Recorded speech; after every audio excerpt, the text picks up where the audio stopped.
echoes somewhere in the distance. Slowly, as the morning mist lifts, something takes shape. Massive stone towers, taller than a 10-story building, rising like fossilized fingers pointing straight into the heavens. These aren't Egyptian pyramids. They aren't Greek temples. They're the stelae of the Kingdom of Axum. Towering monoliths carved by a civilization that once ruled the Red Sea, yet today remains almost invisible in Western history books. For here's the first twist. Axum wasn't some small tribe erased by time. From the 1st through the 7th centuries CE, it was one of the world's great trading empires. Imagine the ancient world as a global poker table. Rome on one side, Persia on another, and Axum as the third player stacking its gold. They exported ivory, gold, and incense, and yes, slaves too, in exchange for Mediterranean wine, Indian textiles, and Arabian silver. If you thought global trade began with Marco Polo or Columbus, Axum was already doing it more than 1,000 years earlier. They weren't just on the map, they drew part of it. But wealth is only half the story. The real mystery begins when you look at what they left behind. Rome built the Colosseum. China built the Great Wall. Axum? They raised stelae, gigantic carved stone obelisks, some nearly 110 feet tall. Each one decorated with false windows and doorways like stone skyscrapers for the dead. And no one knows exactly how they managed it. These stones weigh hundreds of tons, and the Axumites had little more than iron tools and raw muscle. Scholars theorize ramps, pits, and primitive pulleys. But stand in the shadow of one of those monoliths, and you can't help but wonder if the explanation lies somewhere between engineering brilliance and the supernatural. Still, Axum's story wasn't carved only in stone. It was also written in faith. In the 4th century, King Ezana did something extraordinary. He declared Christianity the official religion of his kingdom. Let that sink in. This was centuries before much of Europe. While Germanic tribes still tossed prisoners into bogs to appease forest gods, Axum was engraving the cross onto its gold coins. And those coins weren't just money, they were postcards to the world. A Roman merchant or an Indian sailor holding one would see the gleaming proof. Axum wasn't only wealthy, it was Christian. In an age when symbols mattered as much as treaties, that little cross in gold was worth more than an army. This wasn't just religion, it was strategy. By aligning with Christianity, Axum forged ties with the Mediterranean world, particularly with the Byzantine Empire. It gave the kingdom a spiritual seat at the table, alongside Rome and Constantinople, rather than being dismissed as some far-flung outsider. The result? Ethiopia today still claims one of the world's oldest continuous Christian traditions. The churches carved into solid rock at Lalibela in the 12th century still carry Axum's legacy, and services are still conducted in Ge'ez, the ancient script of the Axumites. Think about it. A language older than Latin still chanted in worship, while Europe long ago abandoned Caesar's tongue. So why don't we talk about Axum the way we talk about Rome, Egypt, or Greece? Part of the reason is Hollywood. Egypt got pyramids, pharaohs, and Cleopatra. Greece got temples, myths, and 3 centuries of film adaptations. Axum? No blockbusters, no Elizabeth Taylor, no Indiana Jones sequel. Western history simply forgot. Or maybe it chose to forget, because the idea of a sub-Saharan empire rivaling Rome didn't fit the neat script of Africa the Primitive. But history remembers what Hollywood ignores. Axum minted its own gold. It commanded international trade. It raised monuments that still defy time and earthquakes. And it converted to Christianity before most of Europe even knew the name Jesus. By any measure, Axum was Africa's Rome. Of course, no empire lasts forever. By the 7th century, trade routes shifted, Islam rose across Arabia, and Axum's Red Sea monopoly collapsed. The ports fell silent. The gold coins vanished. The towers weathered. Axum retreated into the Ethiopian highlands, its power dimmed. But, and here's the paradox, the silence is misleading. Because Axum never truly disappeared. Its spirit bled into Ethiopia's churches, into its scriptures, into its identity. The stelae still stand like sentinels, whispering across centuries that this was once a superpower the world has unfairly forgotten. So the next time you hear someone say Africa had no great civilizations outside of Egypt, remember this. There was a kingdom that controlled seas, traded across continents, carved stone towers taller than modern apartments, and embraced Christianity before Rome made it law. That kingdom was Axum. And this is where our journey begins. Because Axum's story isn't just about trade in stone. It's about a boy named Frumentius, a king named Ezana, and a kingdom that claimed to guard the Ark of the Covenant itself. A story where politics meets prophecy, and where Africa, not Europe, wrote the first Christian chapter. Picture this. When most people in the West think of ancient Africa, a handful of images pop up right away. The pyramids of Giza, the Sphinx, maybe Cleopatra with her eyeliner, though, let's be honest, most of that history came straight from Hollywood casting Elizabeth Taylor. But what about everything south of the Sahara? Ask around, and the average answer will be, desert, tribes, lions. Basically, a National Geographic montage. And that's the punchline. Because by the 1st century AD, while Rome was flexing its gladiators and China was drafting bureaucrats, in the highlands of Ethiopia there was a kingdom running a trade empire that stretched across the known world. This wasn't a footnote. It was Axum.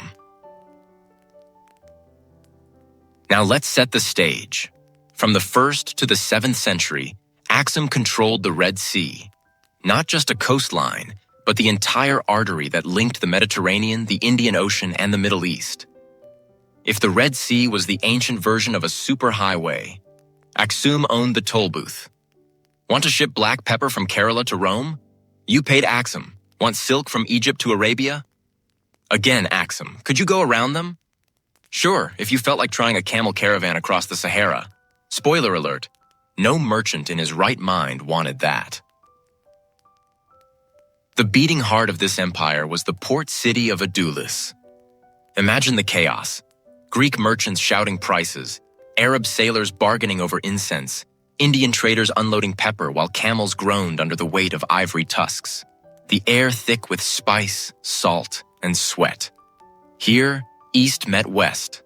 Spices from the Orient left in exchange for African gold, Nubian ivory, and, yes, slaves. As grim as that sounds, slavery was the dark engine of the ancient economy, and Axum was one of its suppliers. Brutal? Absolutely. But also a reminder, global trade has never been as clean as our high school textbooks like to pretend. But Axum wasn't just a marketplace. It minted its own money. Gold coins stamped with the faces of Axumite kings have been dug up as far away as India and Arabia. Think about that. A kingdom south of the Sahara was producing currency that circulated across continents almost 2,000 years ago. And those coins weren't just economic tools. They were billboards of power. Early coins bore symbols of the sun and moon, showing the old religious order. Later coins carried crosses, marking Axum's conversion to Christianity. Imagine an Indian merchant holding one in the 4th century, long before most of Europe had even considered the new religion. That coin was more than money.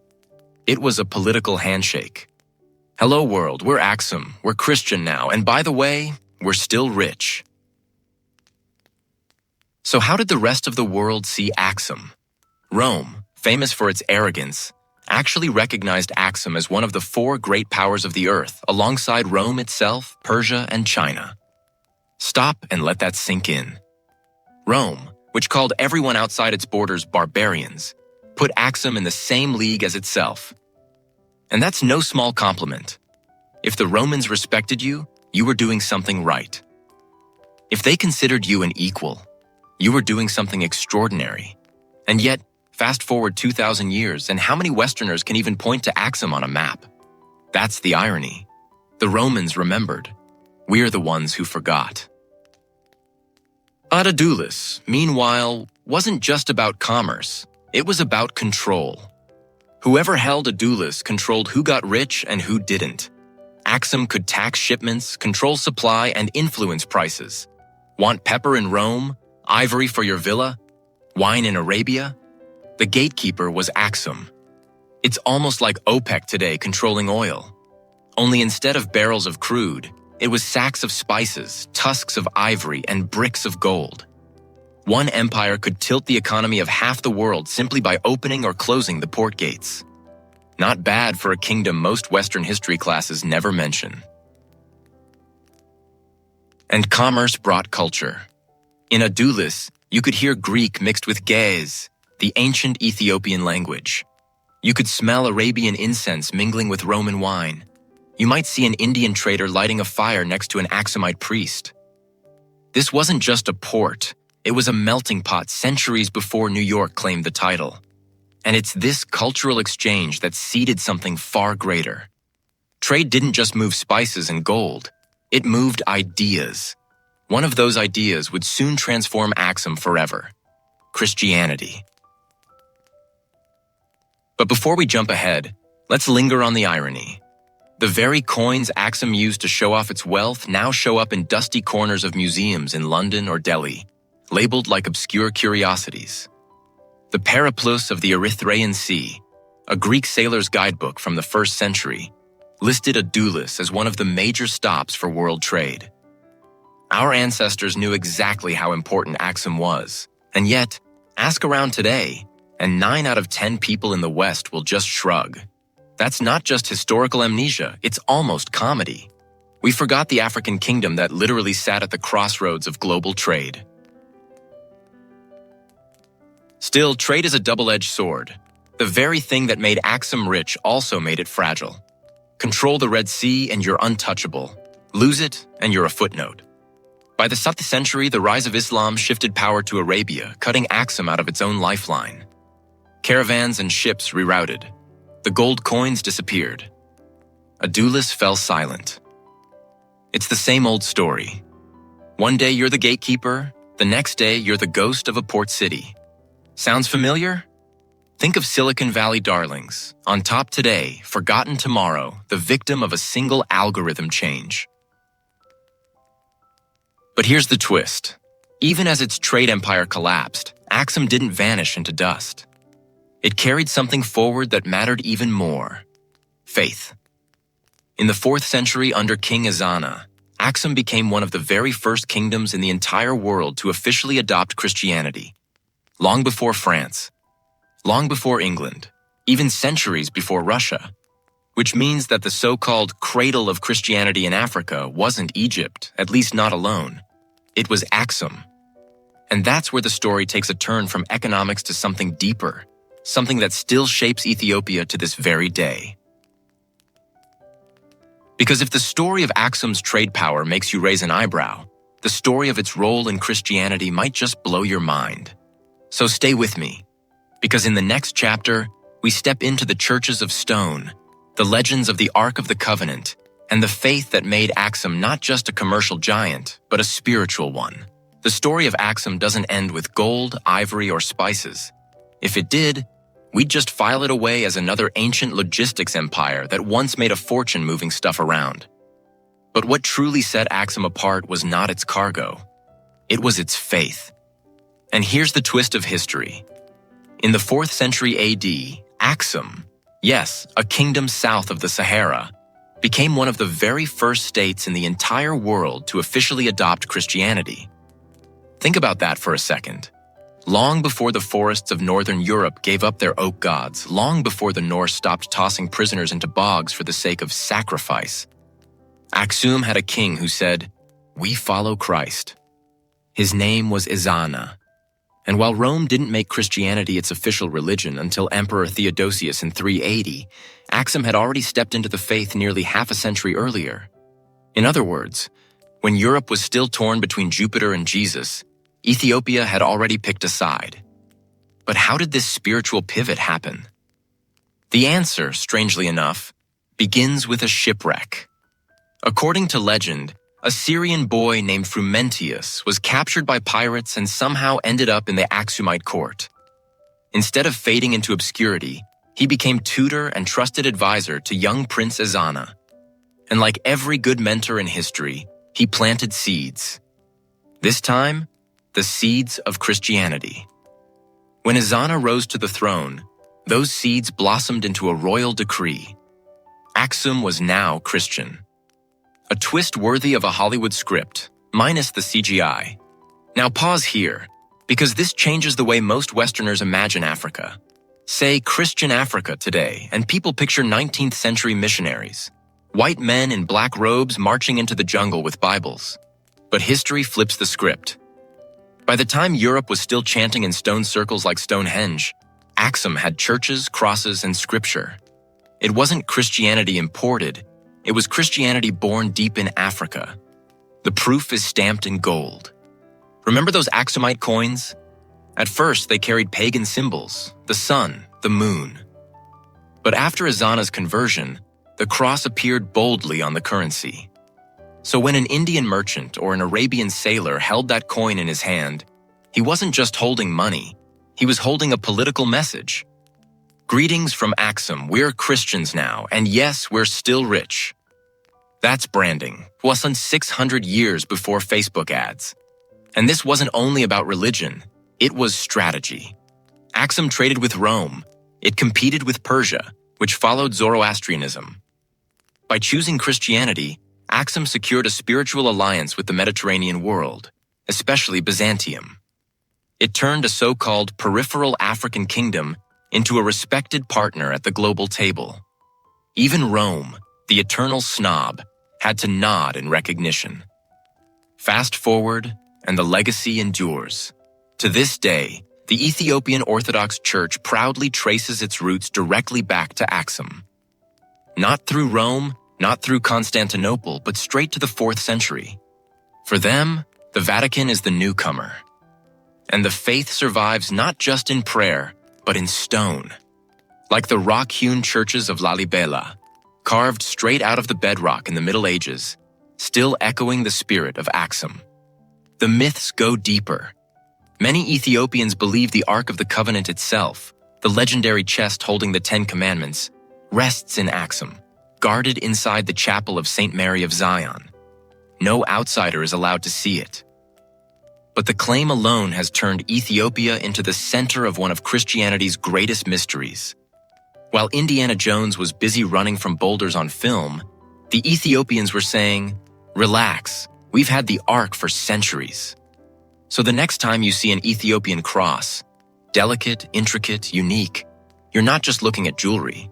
You're looking at a tradition unbroken for over 1,600 years. And if you ever thought Christianity was Europe's gift to Africa, Axum is the historical slap that wakes you up. In fact, Ethiopia didn't import the faith. It kept it alive when others might have lost it. Yet every blessing has its shadow. By embracing Christianity, Axum stood apart from its neighbors. And when Islam surged across Arabia in the 7th century, Axum's trade routes began to slip away. But faith gave them resilience.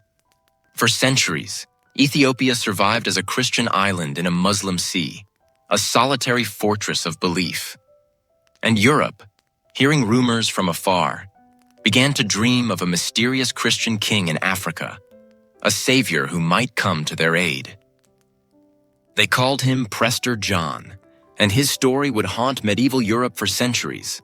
So the question is, was Prester John just a legend, or did Ethiopia itself fuel this medieval obsession?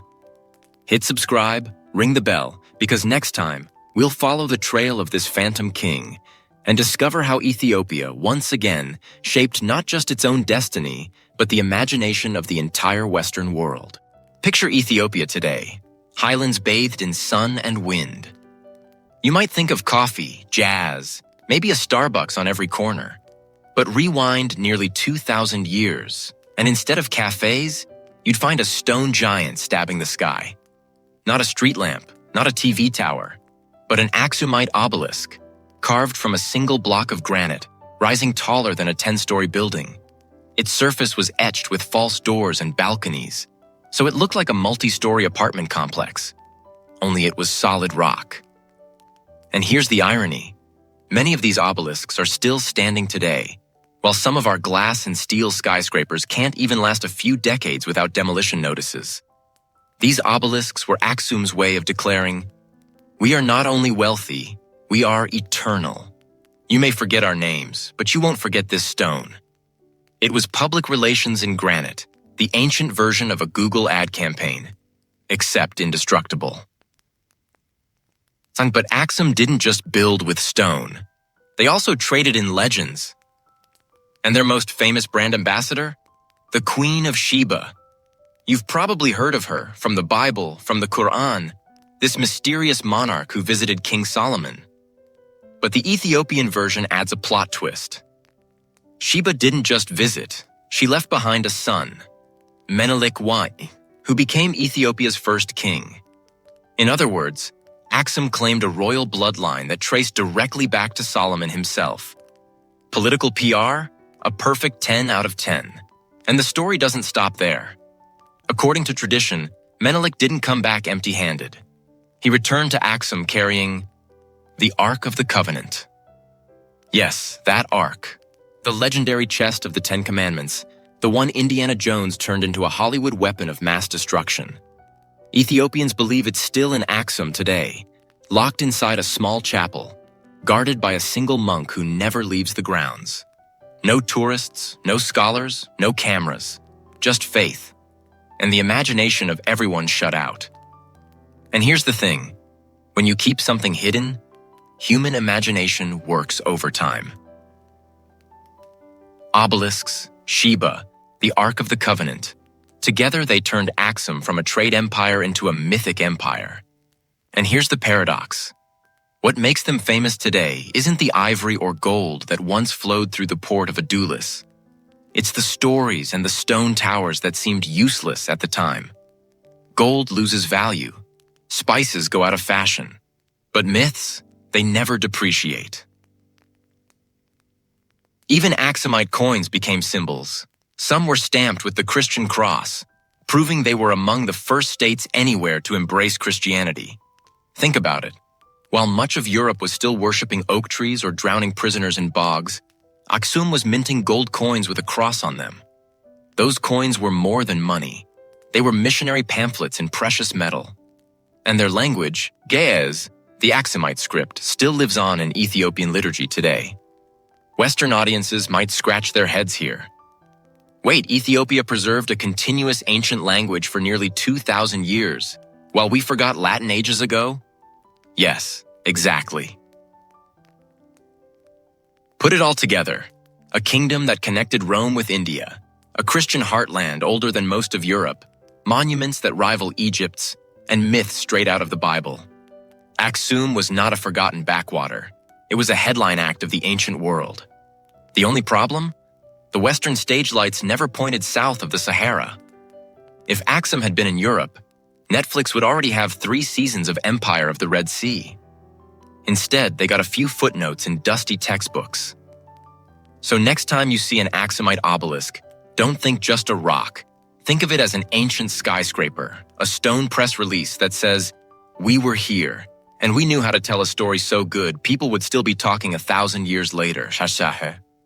And speaking of stories, Axum's greatest wasn't just carved in stone, it was etched in faith.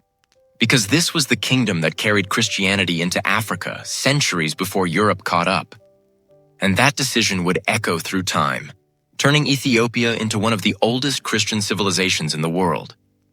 But here's the question. How did a Red Sea empire become the beating heart of African Christianity? That's the next chapter. When a mighty emperor falls, it rarely disappears in a single night. There's no Hollywood-style curtain drop, no thunderclap, no epic explosion, no instant blackout. Instead, decline usually sounds like a slow, sorrowful tune stretched across centuries. And that was the fate of Axum. After nearly 700 years ruling the Red Sea, turning itself into the ancient New York of global trade, Axum began facing its most silent enemy, nature itself. The climate shifted. Fields that once fed the empire grew barren. Forests were cut down for firewood and farmland, leaving behind exhausted soil. Crops withered, then drowned in floods. The result? An empire once rich in gold and ivory now starving in its own homeland. Sound familiar? Yes. Turns out climate change isn't a modern invention. We're just replaying Axum's old game, only with more gadgets and a few billion extra people. But nature wasn't the only executioner. Politics and religion also tightened the noose. From the 7th century onward, Islam rose on the Arabian Peninsula. Arab merchants took control of the trade routes that had once been Axum's lifeblood. The Red Sea, once Axum's private highway, was now off-limits. Ports like Obelisks, once booming with spices, ivory, and gold, fell silent. Imagine Wall Street overnight turning into a ghost town. That's what it felt like. A mighty empire suddenly broke, and when the treasury runs dry, so does royal authority. Of course, there were battles. Neighboring Islamic kingdoms pressed Axum further inland, pushing it away from the coast and into the Ethiopian highlands. No army completely erased Axum. There was no single final battle. Instead, step by step, they were pushed off the world stage. From a global superpower, Axum shrank into a mountain kingdom, isolated and forgotten. And so, Axum vanished from the spotlight. But here's the twist. Their legacy never really died. Look at Ethiopia today. The Ethiopian Orthodox Church still proudly traces its roots back to Axum when King Ezana converted to Christianity in the 4th century. While much of Europe was still worshipping tree gods and river spirits, Axum was minting gold coins engraved with the cross. The ancient Ge'ez language is still chanted in Ethiopian liturgy, a 1,600-year-old tongue kept alive in prayer, like Latin on life support. And if you walk through Axum today, you'll still find those massive stone obelisks, rising like fossilized fingers pointing toward the heavens, silently declaring, "We are still here." Even legends became part of the inheritance. Ethiopians believe the Ark of the Covenant, the sacred chest holding Moses' 10 Commandments, was brought to Axum. A single priest guards it, living his entire life inside a tiny chapel, never leaving, never allowing anyone else to see it. No tourists, no scholars, no cameras. Just silence, secrecy, and belief. Whether you think it's true or laugh it off, standing before that chapel is enough to send shivers down your spine. Because sometimes, faith is stronger than history. Here's the irony. The West remembers Egypt, Rome, and Athens, but forgets Axum. Forgotten that ancient Rome once listed Axum as one of the 4 great powers of the world, alongside itself, Persia, and China. That's right. Rome acknowledged them as equals. Yet today, in Western textbooks, Axum barely gets a footnote. A perfect example of how history can play favorites and erase a civilization simply because it was south of the Sahara. So, what lesson does Axum leave us? That greatness is fragile. An empire can carve skyscraper obelisks out of solid rock, mint gold coins, and connect 3 continents, yet collapse once climate turns, politics shift, or trade breaks apart. It's a chilling reminder for us, the so-called masters of modern globalization. Centuries from now, could our descendants stand before a crumbling skyscraper in New York or London and whisper, "Who built this, and why did they vanish?" And yet, Axum didn't truly die. It was reborn in Ethiopia's culture, in its churches, in its language, and in its very identity. When modern Ethiopians call their country one of the world's oldest Christian nations, they are speaking for Axum. We are still here. That is true immortality.